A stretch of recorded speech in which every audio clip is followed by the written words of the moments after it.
नमस्कार दोस्तों, आपका इस वीडियो में स्वागत है। दोस्तों, आज हम आपकी कक्षा 7वीं का अध्याय 12 जिसका नाम है फिर उठती है माटी की लौ का अध्ययन करने जा रहे हैं। दोस्तों, आज की इस वीडियो में हम लोग इस कहानी को विस्तार से बहुत अच्छे तरीके से समझेंगे। भूमिका: माटी के बर्तनों और माटी की मूर्तियों की एक सुदीर्घ परंपरा हमारे देश में रही है।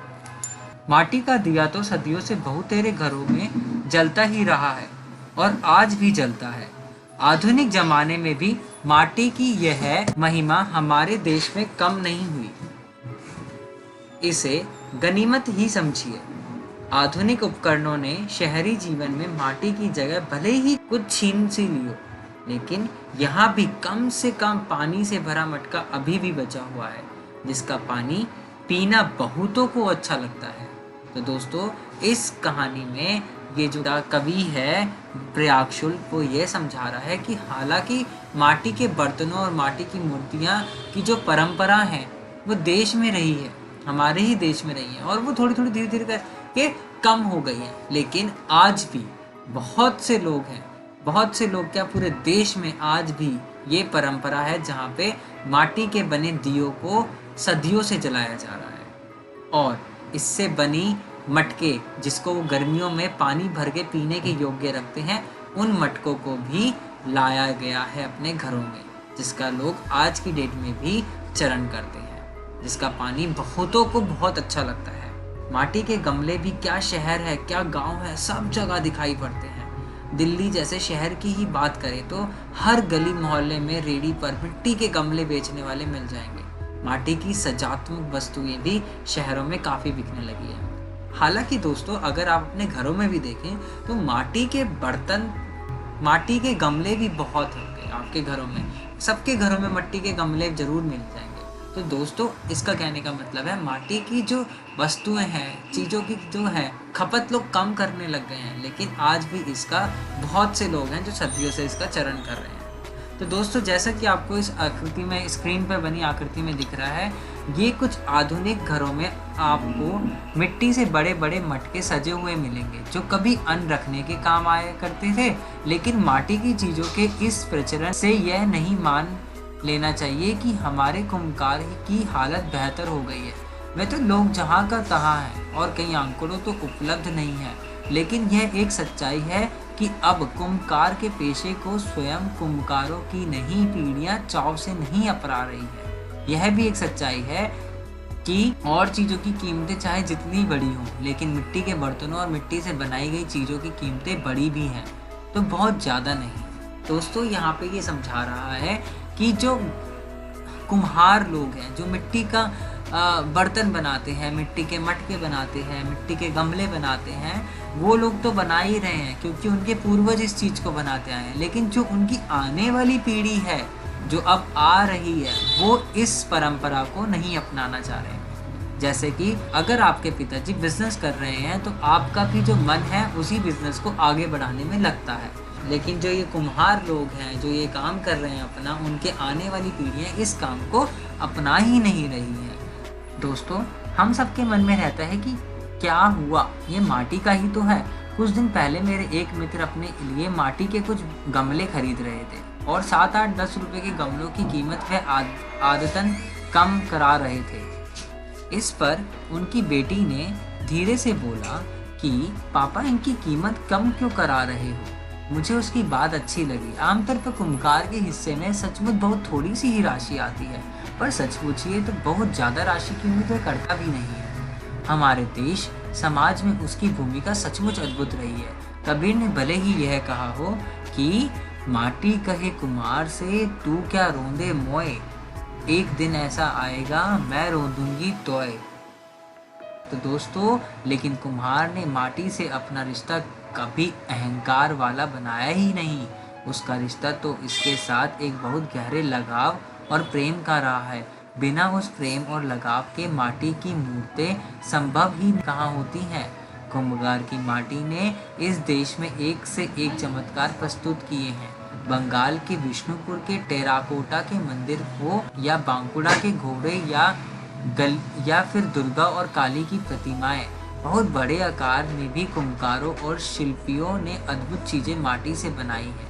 माटी से बर्तन, मूर्तियां और सजात्मक वस्तुएं ही नहीं बनती रही हैं, माटी के खिलौने को भी एक बड़ी दुनिया रही है। और यह मृच्छकटितम यानी मिट्टी की गाड़ी का वर्णन हमारे साहित्य और आख्यानों में तो रहा ही है। इसे गांव में धूल से सने बच्चे सचमुच खींचकर खुश होते रहे हैं। दिवाली आ रही है।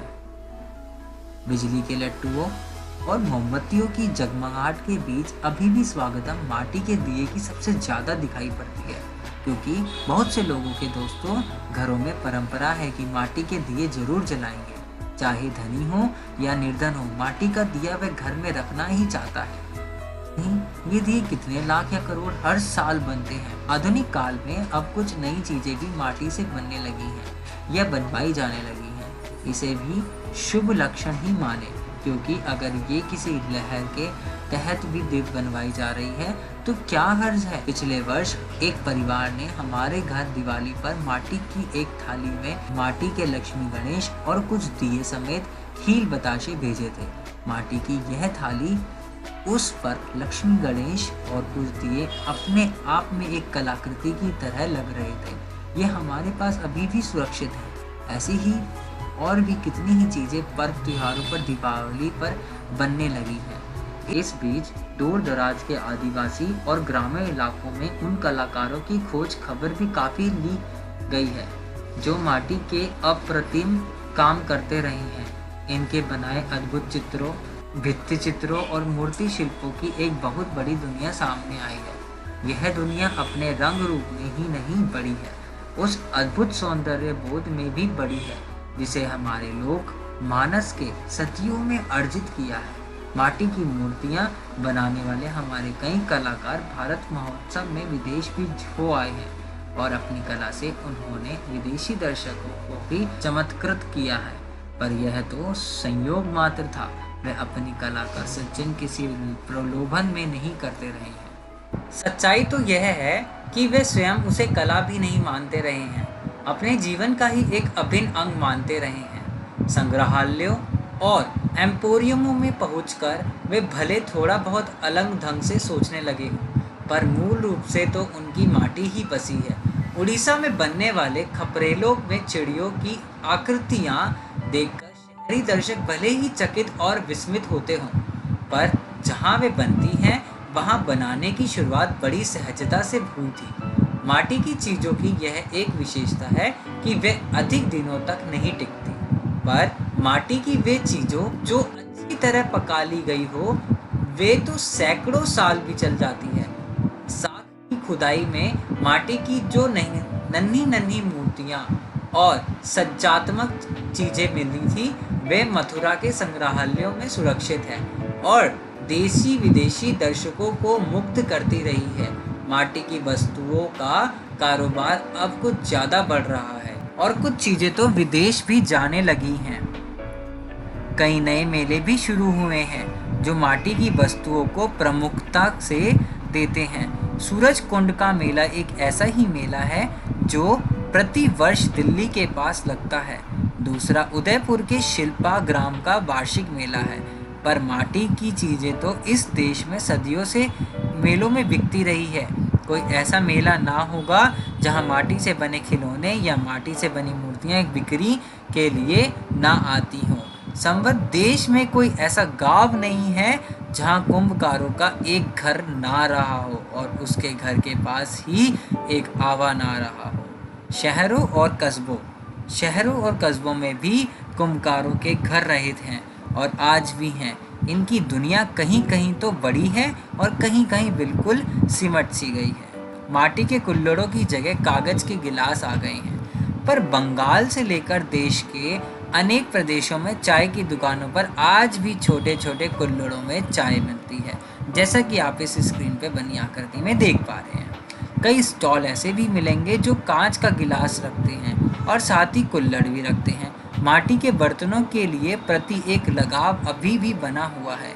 सच पूछिए तो इस देश से जाएगा भी नहीं और उसे जाना चाहिए भी नहीं, क्योंकि फेंका हुआ माटी का कुल्हड़ अन्य चीज़ों की वनस्पति कम गंदगी पैदा करता है।